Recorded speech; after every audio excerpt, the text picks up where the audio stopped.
اہم خبر ہے، امریکی صدر ڈونلڈ ٹرمپ نے دعویٰ کیا ہے کہ ایران معاشی بدحالی کا شکار ہے۔ وہ چاہتے ہیں کہ آبنائے ہرمز فوری طور پر کھول دیا جائے۔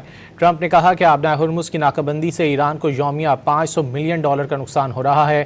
ایرانی پولیس اور فوج ادائیگیاں نہ ہونے کی شکایت کر رہی ہے۔ ٹرمپ نے ٹروتھ سوشل پر جاری ایک بیان میں کہا کہ ایران آبنائے ہرمز کی بندش نہیں چاہتا۔ ایران چاہتا ہے کہ آبنائے ہرمز کھلے تاکہ وہ $500 ملین روزانہ کما سکے۔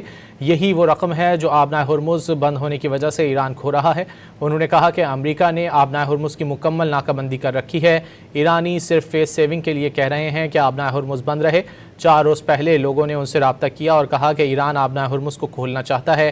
ٹرمپ نے کہا کہ امریکہ نے آبنائے ہرمز کو کھول دیا تو پھر ایران کبھی ڈیل نہیں کرے گا۔ ڈیل باقی ایران کی تباہی اور اس کے رہنماؤں کے خاتمے تک نہیں ہو سکے گی۔ اہم خبر ہے، امریکی صدر ڈونلڈ ٹرمپ نے دعویٰ کیا ہے کہ ایران معاشی بدحالی کا شکار ہے۔ وہ چاہتے ہیں کہ آبنائے ہرمز فوری طور پر کھول دیا جائے۔ ٹرمپ نے کہا کہ آبنائے ہرمز کی ناکہ بندی سے ایران کو یومیہ $500 ملین کا نقصان ہو رہا ہے۔ ایرانی پولیس اور فوج ادائیگیاں نہ ہونے کی شکایت کر رہی ہے۔ ٹرمپ نے ٹروتھ سوشل پر جاری ایک بیان میں کہا کہ ایران آبنائے ہرمز کی بندش نہیں چاہتا۔ ایران چاہتا ہے کہ آبنائے ہرمز کھلے تاکہ وہ $500 ملین روزانہ کما سکے۔ یہی وہ رقم ہے جو آبنائے ہرمز بند ہونے کی وجہ سے ایران کھو رہا ہے۔ انہوں نے کہا کہ امریکہ نے آبنائے ہرمز کی مکمل ناکہ بندی کر رکھی ہے۔ ایرانی صرف فیس سیونگ کے لیے کہہ رہے ہیں کہ آبنائے ہرمز بند رہے۔